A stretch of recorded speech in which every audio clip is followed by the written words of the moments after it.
Hello friends, welcome back to Rohit's analysis. ఈ క్లాస్లో Telangana group 2 economy ఏదైతుందో అసలు ఆ ఎకానమీని ఎలా క్రాక్ చేయాలి అని చెప్పేసి మాట్లాడుకుందాం.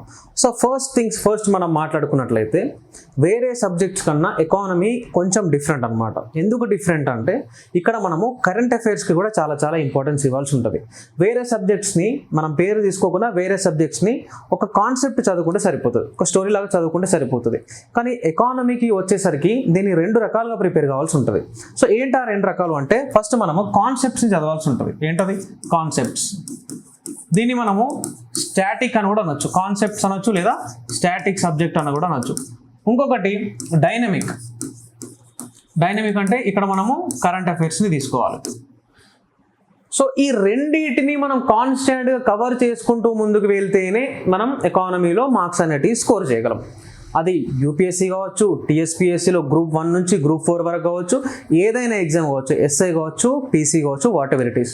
ఏ ఎగ్జామ్లోనైనా ఎకానమీ నుండి క్వశ్చన్స్ వస్తున్నాయంటే అది కేవలం ఒకటే ప్యాటర్న్లో రావు, 2 ప్యాటర్న్లో వస్తాయి. ఒకటి కాన్సెప్ట్ నుండి క్వశ్చన్ వస్తుంది అండ్ డైనమిక్స్ నుండి కూడా క్వశ్చన్స్ అనేటివి రావడం జరుగుతుంది. Right, let's say for example ఏదైనా ఎగ్జామ్లో ఎకానమీ నుండి ఒక 100 క్వశ్చన్స్ వస్తున్నాయంటే దాంట్లో నుండి కనీసం 25 క్వశ్చన్స్ అయినా కరెంట్ అఫైర్స్ రిలేటెడ్ వస్తాయి.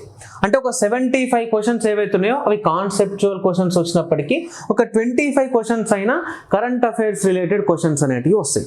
అంటే మన సబ్జెక్ట్ని కాన్సెప్ట్ చదవాలి, కరెంట్ అఫైర్స్కి లింక్ కూడా చేయాలి. ఓకేనా? కాన్సెప్ట్ చదువుకుంటూ దాని కరెంట్ అఫైర్స్కి లింక్ చేసినట్లయితేనే మనకు బెటర్ మార్క్స్ అనేటివి మనము స్కోర్ చేయగలుగుతాం కరెంట్ అఫైర్స్లో. రైట్, సో ఫస్ట్ ఈ విషయాన్ని గుర్తుపెట్టుకోవాలి.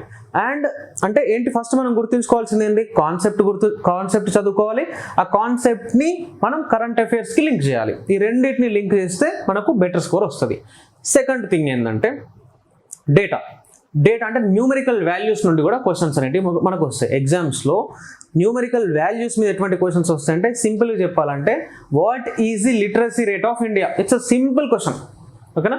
What is the present literacy rate of India అనొచ్చు. అకార్డింగ్ టు 2011 సెన్సస్ ప్రకారం ఇండియన్ లిటరసీ రేట్ ఎంత అని అడగచ్చు. అది డేటా, కంప్లీట్ నంబర్. లేదా what is present repo rate అని అడగవచ్చు. ఓకేనా? లేదా ప్రెసెంట్ ఇయర్ బడ్జెట్ ఎంత అని అడగవచ్చు. ఈ బడ్జెట్లో అగ్రికల్చర్కి గవర్నమెంట్ ఎంత కేటాయించింది అంటే అదొక నంబర్. లేదా ఎంత పర్సంటేజ్ కేటాయించింది అంటే again that is a number. So అంటే డేటా, న్యూమరికల్ వాల్యూస్ డేటా ఏదైతుందో దాని మీద నుండి కూడా మనకు క్వశ్చన్స్ అనేటివి వస్తాయి. అంటే ఒక 100 క్వశ్చన్స్ మనకు ఒక ఎగ్జామ్లో వస్తే దాంట్లో నుండి కనీసం ఒక 6 to 7 క్వశ్చన్స్ మనకు న్యూమరికల్ వాల్యూస్ నుండి వస్తాయి. మోస్ట్లీ ఆ న్యూమరికల్ వాల్యూస్ మనకు కరెంట్ అఫైర్స్ నుండే వస్తాయి అన్నమాట. ఓకేనా? సో అంటే మనం ఎకానమీని మంచిగా క్రాక్ చేయాలి అంటే కాన్సెప్చువల్ క్లారిటీ ఉండాలి మనకు. ఆ కాన్సెప్చువల్ క్లారిటీతో పాటు కరెంట్ అఫైర్స్ని లింక్ చేసుకోగలగాలి. ఆ కరెంట్ అఫైర్స్ని లింక్ చేయడంతో పాటు దాంట్లో ఉన్న న్యూమరికల్ వాల్యూస్ ఏవైతే ఉన్నాయో అవి కొంచెం మనకు కష్టంగా ఉంది కదా, మనకు గుర్తుంచుకోవడానికి ఇబ్బందిగా ఉంది కదా అనే ఉద్దేశంతో వాటిని నెగ్లెక్ట్ చేయొద్దు. నెగ్లెక్ట్ చేస్తే మనకు మార్క్స్ అనేటివి పోయే అవకాశం ఉంది. సో ఇది first you have to keep this in mind. ఏదైనా ఎకానమీ సబ్జెక్ట్ నుంచి క్వశ్చన్స్ వస్తున్నాయి ఈ పర్టికులర్ ఎగ్జామ్లో అంటే మనం వీటన్నిటిని దృష్టిలో పెట్టుకొని ముందుకు వెళ్ళాలన్నమాట. సో ప్రజెంట్ ఇప్పుడు ఏం చూద్దాం ఈ క్లాస్లో అంటే ఇండియన్ ఎకానమీ, టీఎస్పీఎస్సీ గ్రూప్ 2లో ఉన్న ఇండియన్ ఎకానమీ గురించి డిస్కస్ చేయడానికి ట్రై చేద్దాం. ఎలా చదవాలి, దాన్ని ఎలా చదువుకుంటూ మనం ముందుకు వెళ్తే బాగుంటుంది అనేది డిస్కస్ చేయడానికి ట్రై చేద్దాం. సో టీఎస్పీఎస్సీ గ్రూప్ 2 సిలబస్ని మీరు ప్రాపర్గా చూసినట్లయితే ఫస్ట్ దాంట్లో ఉన్న చాప్టర్ ఏంటి అంటే ఫస్ట్ చాప్టర్ వచ్చేసి డెమోగ్రఫీ.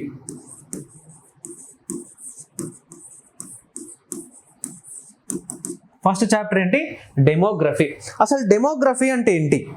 డెమోగ్రఫీ అంటేనే which is related to population. అవునా కదా? పాపులేషన్కి సంబంధించిన అంశాలను మనకు ఎక్స్ప్లెయిన్ చేసేదే డెమోగ్రఫీ. సో ఈ చాప్టర్ని మనం ఏ విధంగా చదవాలి అంటే బేసిక్గా మనకు అర్థమైపోయింది. ఇక జనాభా గురించి చదవాలి.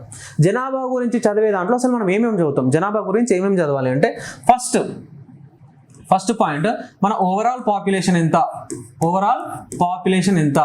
ఆ ఓవరాల్ పాపులేషన్లో మేల్ ఎంత అండ్ ఫీమేల్ ఎంత. ఓకేనా? What is the population of India and how much is male and how much is female. ఇది బేసిక్, ఇది తెలవాలి. రైట్, తర్వాత మనకి ఇంకేం తెలవాలంటే మనకు సెక్స్ రేషియో ఎంత, సెక్స్ రేషియో. ఇప్పుడు సెక్స్ రేషియో అంటే ఏంటి అనేది ఇక్కడ concept. What is mean by sex ratio అనేది concept. What is the current sex ratio of India is dynamics, right? So current sex ratio ఎంత అంటే ఇక్కడ మన 2 పాయింట్స్ ఉన్నాయి. అకార్డింగ్ టు 2011 సెన్సస్ మనకు 943 అనేది కనిపిస్తుంది. 943 ఉమెన్ పర్ 1000 మేల్ అని కనిపిస్తుంది. అదే నేషనల్ ఫ్యామిలీ హెల్త్ సర్వే 5 ప్రకారం ఎంత అని అడగవచ్చు. అప్పుడు మనకు 1020 ఫీమేల్ పర్ 1000 మేల్ అని కనిపిస్తుంది. అంటే ఒకటే అంశం, స్టాటిక్ అంశం ఏంటి? What is sex ratio? Sex ratio అంటే ఏంటి, లింగ నిష్పత్తి అంటే ఏంటి అనేది కాన్సెప్ట్. డైనమిక్స్ చూడండి, 2 ఉన్నాయి. 2011 జనాభా లెక్కల ప్రకారం ఎంత, నేషనల్ ఫ్యామిలీ హెల్త్ సర్వే ప్రకారం ఎంత అనేది మనకి ఇక్కడ కనిపిస్తుంది. అంటే అసలు మన దేశం యొక్క పాపులేషన్ ఎంత, అందులో మేల్ ఎంతమంది ఉన్నారు, ఫీమేల్ ఎంతమంది ఉన్నారు, ప్రజెంట్ మన సెక్స్ రేషియో ఎంత, ఇవి కూడా తెలుసుకోవాలన్నమాట. తర్వాత మనం దీంతో పాటు ఇంకా దేని మీద ఫోకస్ చేయాలి, ఓకేనా? అంటే పాపులేషన్ అయిపోయింది, సెక్స్ రేషియో అయిపోయింది. ఇప్పుడు literacy. What is the literacy ratio? Literacy అంటే ఎడ్యుకేషన్, ఎంతమంది చదువుకుంటున్నారు మన దేశంలో, లిటరసీ రేట్ ఎంత, అది కూడా 2011 ప్రకారం ఎంత అండ్ ప్రజెంట్ ఎంత, అంటే నేషనల్ ఫ్యామిలీ హెల్త్ సర్వే ప్రకారం ఎంత, లేదా ఈ విధంగా చదవాలి. అంటే లిటరసీ రేట్ అంటే ఏంటి అనేది కాన్సెప్ట్ అయితే, ప్రజెంట్ లిటరసీ ఎంత అనేది మనకి ఇక్కడ డైనమిక్స్గా కనిపిస్తుంది. సో లిటరసీ ఎంత అనేది మనం చదవాల్సిన అంశం. తర్వాత what are the features of Indian population? మరి మనం జనాభా ఉన్నాం కదా, మన ఫీచర్స్ ఏంటి, మన జనాభా యొక్క ఫీచర్స్ ఏంటి, మన జనాభా ఎటువంటి జనాభా, ఇండియాలో ఉన్న పాపులేషన్ అండ్ అమెరికాలో ఉన్న పాపులేషన్ ఇద్దరి జనాల లక్షణాలు ఒకటేలాగా ఉంటాయా? మన అలవాట్లు వాళ్ళ అలవాట్లు ఒకేలాగా ఉంటాయా అంటే అసలే ఉండవు. మన పాపులేషన్కి ఒక సర్టెన్ ఫీచర్స్ ఉంటాయి, రైట్? అండ్ వాళ్ళ పాపులేషన్కి ఒక సర్టెన్ ఫీచర్స్ ఉంటాయి అన్నమాట.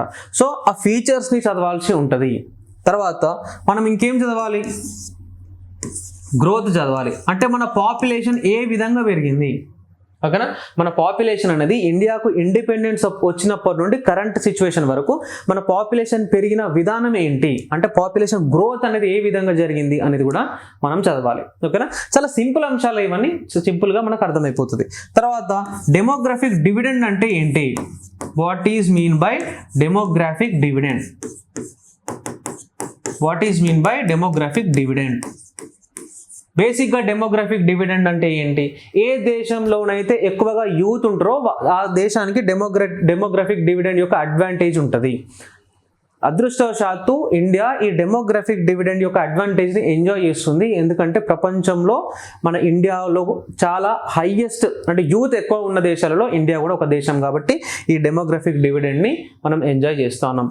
దీంతో పాటు మనం ఇంకేం చదవాలి అంటే థియరీ ఆఫ్ డెమోగ్రఫిక్ ట్రాన్సిషన్ కూడా చదువుకుంటే better. Theory of demographic transition, theory of demographic transition ఇది కూడా చదవాలి. ఇది చదివితే అసలు మన దేశంలో ఉన్న జనాభా 21 కోట్ల నుంచి 130 కోట్లకు, ప్రజెంట్ 150 కోట్లకు ఎలా చేరింది అనే విషయము మనకు థియరీ ఆఫ్ డెమోగ్రఫిక్ ట్రాన్సిషన్ చదివితే మనకు ఒక క్లారిటీ వస్తుంది అనమాట. ఇవే కాకుండా ఇంకా మనం ఏం చదవాలి అంటే ఇన్ఫాంట్ మోర్టాలిటీ రేట్ అంటే ఏంటి? ఇన్ఫాంట్ మోర్టాలిటీ అంటే శిశు మరణాలు అంటే ఏంటి ఈజ్ అ కాన్సెప్ట్, ఓకేనా? శిశు మరణాలు అంటే ఏంటి అనేది కాన్సెప్ట్ అయితే ప్రజెంట్ ఎంత, what is current infant mortality rate? Infant mortality రేట్లో మళ్ళీ మనకు 3 టైప్స్ కనిపిస్తాయి. ఇన్ఫాంట్ మోర్టాలిటీ రేట్ అంటే పుట్టినప్పటి నుంచి 28 రోజుల లోపు చనిపోయే ఇన్ఫాంట్ మోర్టాలిటీ వేరు, 28 రోజుల నుంచి 365 రోజుల వరకు చనిపోయే ఇన్ఫాంట్ మోర్టాలిటీ వేరు, అండ్ 365 రోజుల తర్వాత అంటే సంవత్సరం నుండి 5 సంవత్సరాల లోపు చనిపోతే అండర్ 5 మోర్టాలిటీ రేట్ ఉంటుంది. ఈ 3 విధాలుగా మనం చదువుకోవాలి. ఇది అంటే ఏంటి అనేది కాన్సెప్ట్ అయితే ప్రజెంట్ ఎంత అనేది మనకు డైనమిక్ వస్తుంది అనమాట, ఓకేనా? సో ఇన్ఫాంట్ మోర్టాలిటీ రేట్ గురించి చదవాలి అండ్ మ్యాటర్నల్ మోర్టాలిటీ రేట్ గురించి కూడా చదవాలి. మ్యాటర్నల్ మోర్టాలిటీ రేట్ అంటే మాతా మరణాల రేటు, ఓకేనా? అంటే డెలివరీ టైంలో ఉమెన్ కనుక చనిపోతే అది మ్యాటర్నల్ మోర్టాలిటీ రేట్, పుట్టినాక పిల్లలు కనుక చనిపోతే అది ఇన్ఫాంట్ మోర్టాలిటీ రేట్ కిందకి వస్తుంది, right? So present maternal mortality rate ఎంత అనేది కూడా మనం చదవాల్సిన అవసరం మనకి ఎంతైనా ఉంది. తర్వాత మనం చూసినట్లయితే ఇంకా ఇన్ఫాంట్ మోర్టాలిటీ రేట్ అయిపోయింది, మ్యాటర్నల్ మోర్టాలిటీ రేట్ అయింది. తర్వాత మనము టోటల్ ఫర్టిలిటీ రేట్ కూడా చదవాలన్న. టోటల్ ఫర్టిలిటీ రేట్, అసలు టోటల్ ఫర్టిలిటీ రేట్ అంటే ఏంటి? టోటల్ ఫర్టిలిటీ రేట్ అంటే ఒక స్త్రీ తన లైఫ్ టైంలో ఎంతమంది పిల్లలకి జన్మనిస్తుంది అనేదాన్ని టోటల్ ఫర్టిలిటీ రేట్గా చెప్పడం జరుగుతుంది. ఓకేనా? సో మరి టోటల్ ఫర్టిలిటీ రేట్ని ఇండియా అచీవ్ అయిందా కాలేదా అనేది ఒక క్వశ్చన్. ఒకవేళ అచీవ్ అయితే, ఇండియా మొత్తం అచీవ్ అయితే మన తెలంగాణ అచీవ్ అయిందా? ఒకవేళ మన తెలంగాణ అచీవ్ అయితే దేశంలో ఉన్న అన్ని రాష్ట్రాలు అచీవ్ అయినాయా లేదా ఏదైనా కొన్ని రాష్ట్రాలు మిగిలిపోయినాయా అనేది కూడా చూసుకోవాలి. సో అది టోటల్ ఫర్టిలిటీ రేట్కు సంబంధించిన విషయం. సో ఈ కాన్సెప్ట్స్ అన్ని కనుక మనం కవర్ చేయగలిగినట్లయితే, దీంట్లో కాన్సెప్ట్ ఉంది, కరెంట్ ఉంది. డెమోగ్రఫీ అనే చాప్టర్లో చాలా వరకు మనకు కరెంట్ విషయాలు చాలా వరకు అడగడం జరుగుతుంది. ఎందుకంటే సెక్స్ రేషియో మారుతుంది, లిటరసీ మారుతుంది, ఇన్ఫాంట్ మోర్టాలిటీ రేట్ మారుతుంది, మ్యాటర్నల్ మోర్టాలిటీ రేట్ మారుతుంది, టోటల్ ఫర్టిలిటీ రేట్ మారుతూ ఉంటుంది. అంటే ప్రతి ఒక్కటి మారేది మనకు చాలా వరకు కనిపిస్తుంది. కాబట్టి we have to focus on current affairs. ఈ చాప్టర్లో మనం కాన్సెప్ట్స్ నేర్చుకొని, కాన్సెప్ట్స్తో పాటు మనం చాలా ఇంపార్టెంట్ విషయం ఏంటంటే మనము కరెంట్ ఈవెంట్స్ని కూడా యాడ్ చేసుకుంటే, కరెంట్ ఈవెంట్స్ అంటే కరెంట్ డేటాని యాడ్ చేసుకుంటే ఈ చాప్టర్ నుండి మనం చాలా మంచి మార్క్స్ స్కోర్ చేయగలం. Right? So let's go forward and discuss about next one. Right, ఇక్కడ చూసినట్లయితే let us talk about the second chapter. అది మనకు నేషనల్ ఇన్కమ్.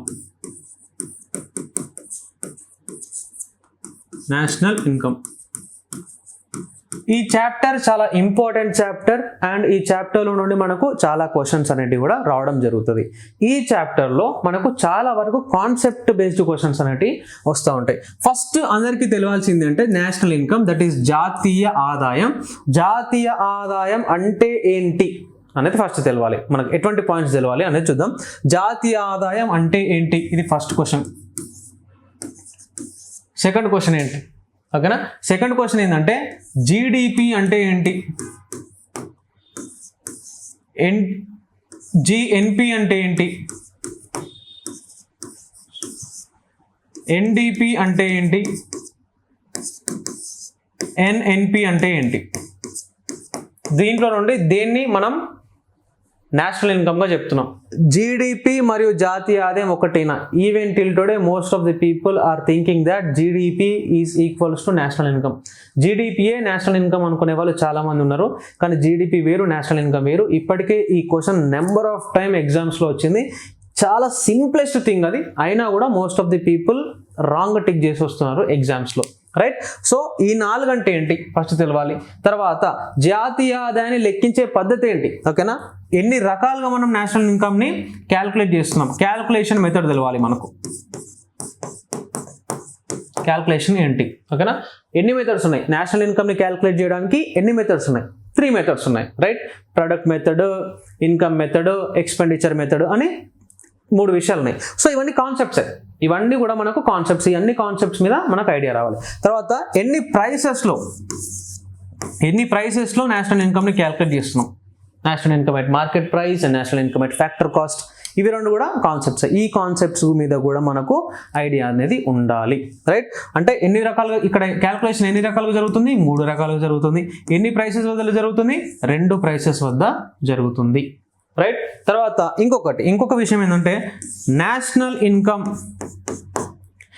ప్రెజెంట్ ఇయర్తో జరిగితే దాన్ని ఏమంటాము? నేషనల్ ఇన్కమ్ యొక్క క్యాల్కులేషన్ ప్రెజెంట్ ఇయర్తో జరిగితే దాన్ని ఏమంటాము? అదే నేషనల్ ఇన్కమ్ యొక్క క్యాల్కులేషన్ బేస్ ఇయర్తో జరిగితే దాన్ని ఏమంటాము? ఏది? బేస్ ఇయర్తో. సో ఇవన్నీ కాన్సెప్ట్స్ అన్నమాట. ఓకేనా? ఇవన్నీ కాన్సెప్ట్స్. మనం ఇంకా యాడ్ చేసుకుంటే దీంట్లో సర్క్యులర్ ఫ్లో ఆఫ్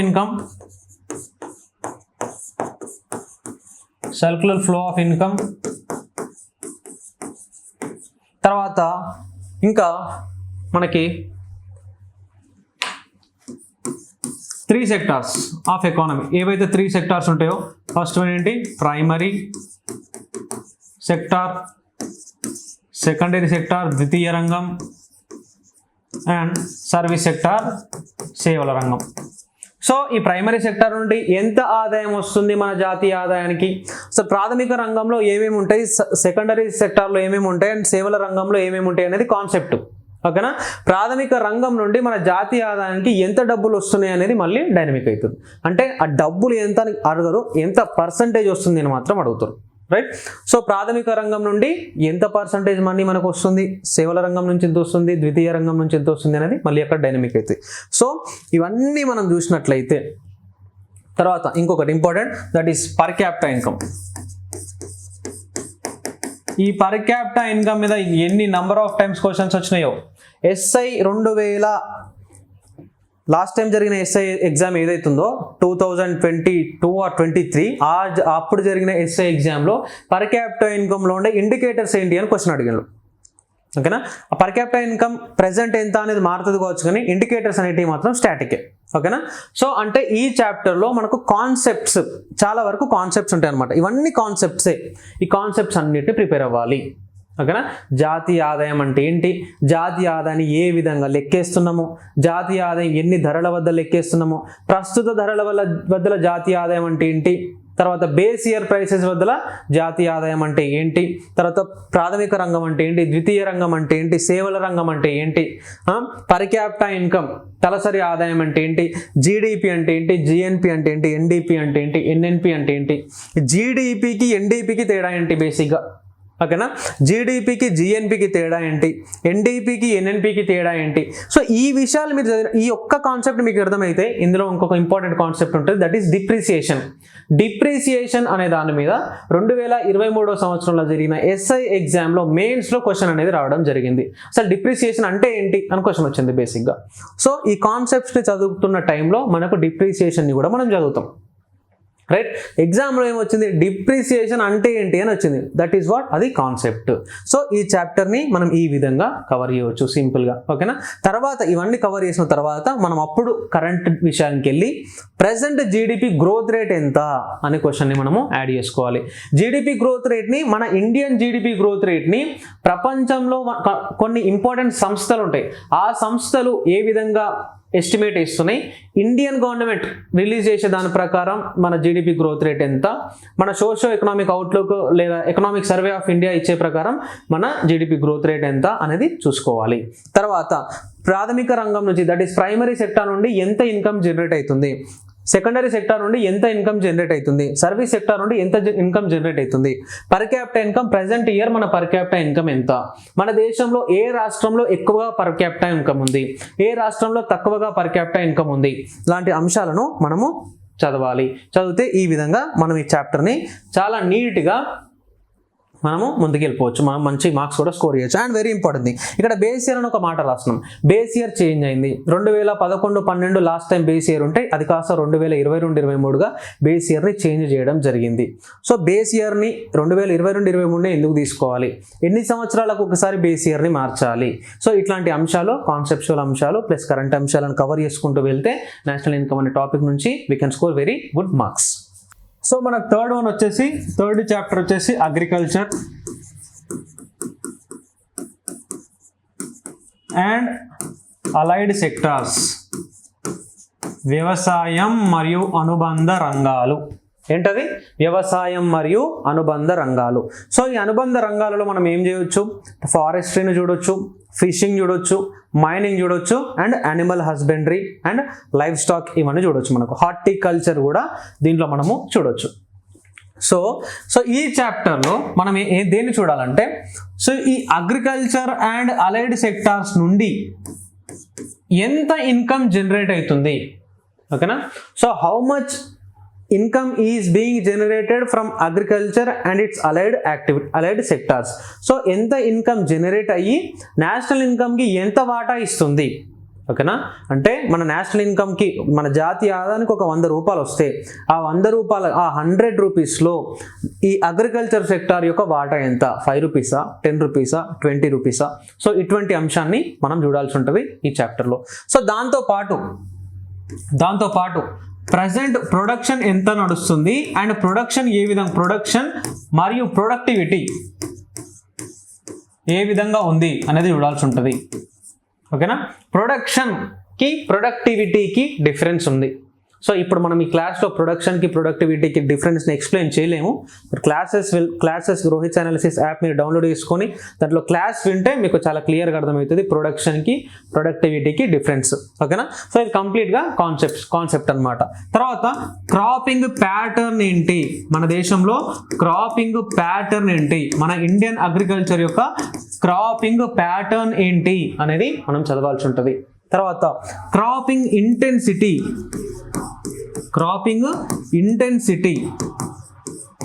అనేది ఏంటి అనేది ఇవన్నీ మనం క్లాసెస్లో చాలా క్లియర్గా చెప్పడం జరిగింది. క్రాపింగ్ ఇంటెన్సిటీ అంటే ఏంటిది, క్రాపింగ్ ప్యాటర్న్ అంటే ఏంటిది, ఇవన్నీ చెప్పడం జరిగింది. దీంతో పాటు మీకు ల్యాండ్ హోల్డింగ్స్ మీద కూడా ఒక ఐడియా అనేది ఉండాలి. ల్యాండ్ హోల్డింగ్స్ సార్ ఇవన్నీ మాకు ఎగ్జాక్ట్లీ సిలబస్లో కనిపిస్తలేవు కదా అంటే, ఇవన్నీ ఈ టర్మ్స్ అన్ని మీకు సిలబస్లో కనిపించకపోవచ్చు, కానీ మీరు చదువుతున్నప్పుడు ఇవన్నీ చదవాల్సి ఉంటుంది. ల్యాండ్ హోల్డింగ్స్ గురించి మనం చదవాల్సి ఉంటుంది. ల్యాండ్ హోల్డింగ్స్ మీద మీకు ఎగ్జామ్స్లో క్వశ్చన్ వస్తుంది. Average land holding of India ఎంత అంటే, యావరేజ్గా ఒక వ్యక్తికి మన దేశం మొత్తం యావరేజ్ తీసుకుంటే యావరేజ్గా ఒక రైతుకి ఎంత భూమి ఉంటుంది అనేది మనకు తెలియాలి.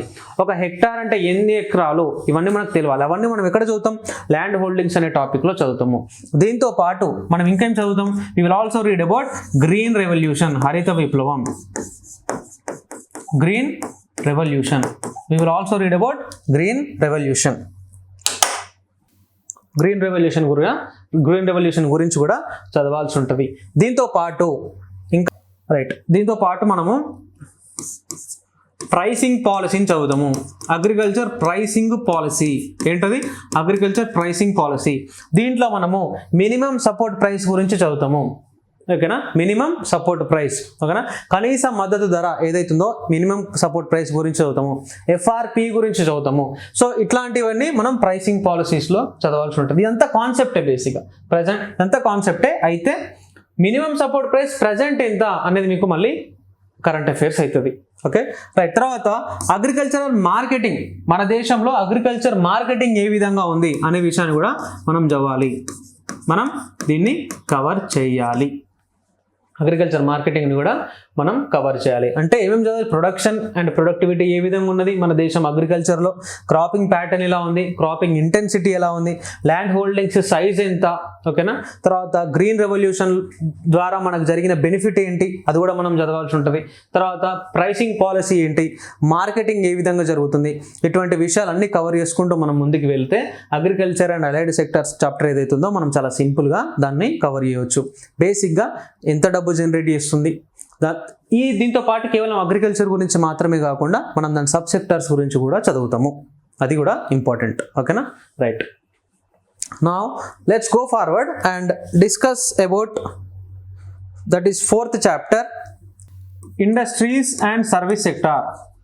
ఏంటది, industries and service sector.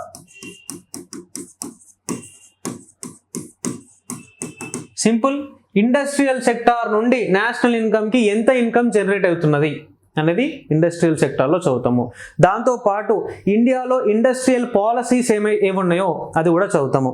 Again I'm repeating, group 2లో వచ్చిన క్వశ్చన్, తర్వాత ఎస్ఐలో వచ్చిన క్వశ్చన్ ఏంటది, ఇండియాస్ ఫస్ట్ ఇండస్ట్రియల్ పాలసీ ఏంటి అనే క్వశ్చన్ 2 times వచ్చింది. రీసెంట్ ఎగ్జామ్స్లో 2 times వచ్చింది.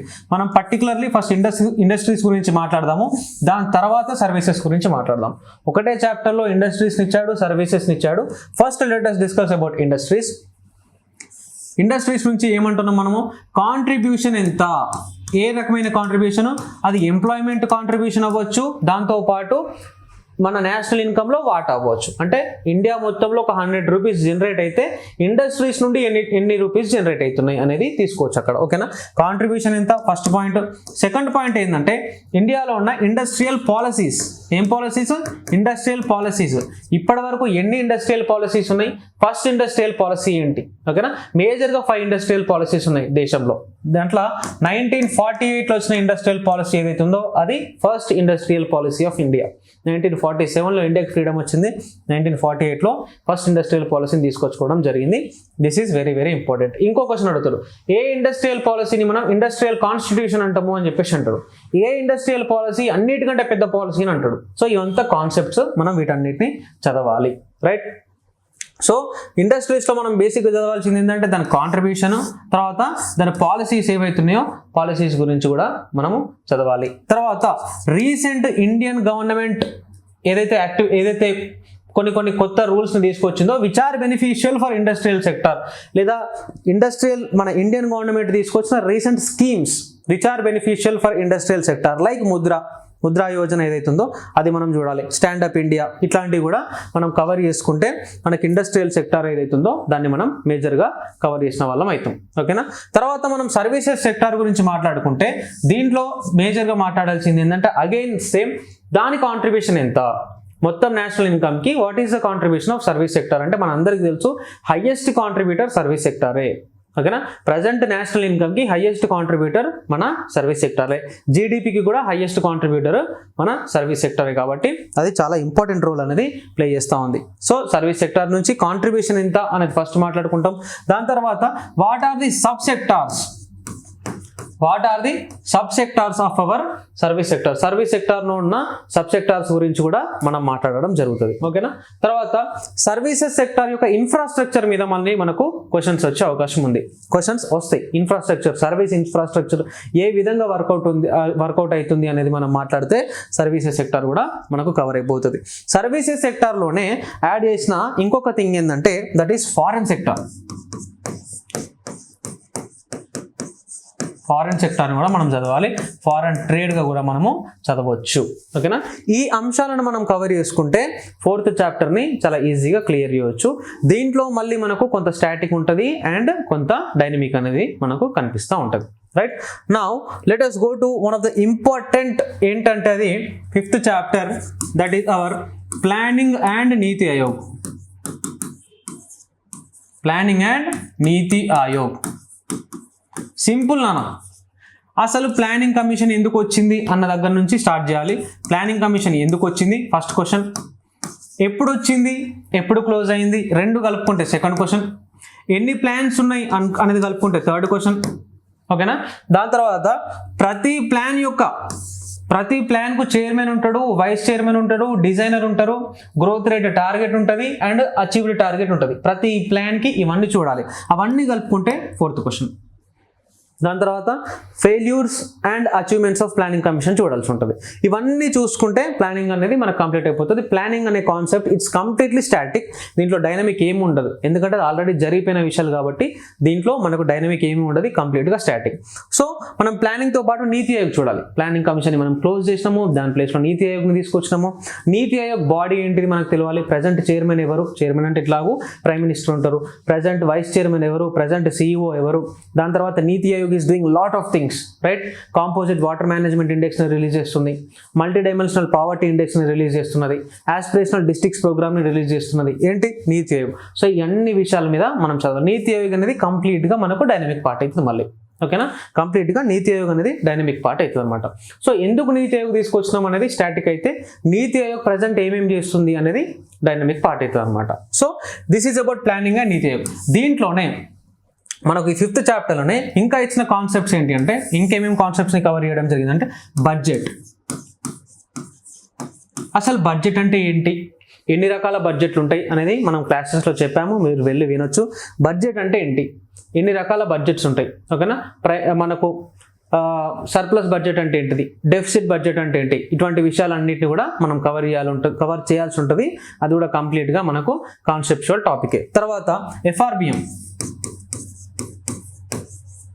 Physical responsibility and budget management act ఏదైతే ఉందో FRBM, దీని గురించి కూడా మనం చదవాల్సి ఉంటుంది. అండ్ దీంతో పాటు గవర్నమెంట్ రీసెంట్గా తీసుకొచ్చిన పాలసీస్ అండ్ స్కీమ్స్ను అన్నిటినీ చదవాలి. అది కంప్లీట్గా డైనమిక్ పార్ట్, అది కరెంట్ అఫైర్స్ కింద వస్తుంది. సో ఈ విధంగా మనం చదువుకుంటూ వెళ్తే, ఈ విధంగా మనం ఈ 5 చాప్టర్స్ని కవర్ చేసుకుంటూ వెళ్తే we can score a very good mark. మనకు 50 మార్క్స్కి. ఓకేనా. అంటే మనకు తెలంగాణ గ్రూప్ 2లో గ్రూప్ 2 ఎకానమీని 3 పార్ట్స్గా డివైడ్ చేయడం జరిగింది కదా. First part Indian economy, second part Telangana economy and third part development economy. ఈ మూడింటిని 3 పార్ట్స్గా డివైడ్ చేయడం జరిగింది కదా. 3 పార్ట్స్ ఎగ్జాక్ట్లీ 50 అని వస్తే రూల్ ఏం లేదు. 55 రావచ్చు, 60 రావచ్చు, 45 రావచ్చు, ఇట్లా కొంచెం అటు ఇటుగా బాగా మేజర్ చేంజ్ ఉంటుందని చెప్పలేం, కానీ యావరేజ్గా 50 మార్క్స్ అనుకుందాం. 50 మార్క్స్లో మనం చెప్పినట్టు ఈ విధంగా కవర్ చేసుకుంటూ వెళ్తే మనం ఈజీగా 45+ స్కోర్ చేయవచ్చు అండ్ స్కోర్ చేయాలి కూడా. ఇప్పుడున్న సిచ్యువేషన్లో ఇట్లా ఎక్కువ మార్క్స్, చాలా టఫ్ కాంపిటీషన్ ఉంది మార్కెట్లో, కాబట్టి ఎంత ఎక్కువగా స్కోర్ చేయగలిగితే అంత బెటర్. సో ఈ విధంగా మీరు చదువుకుంటూ ముందుకు వెళ్ళండి, చాలా సింపుల్గా.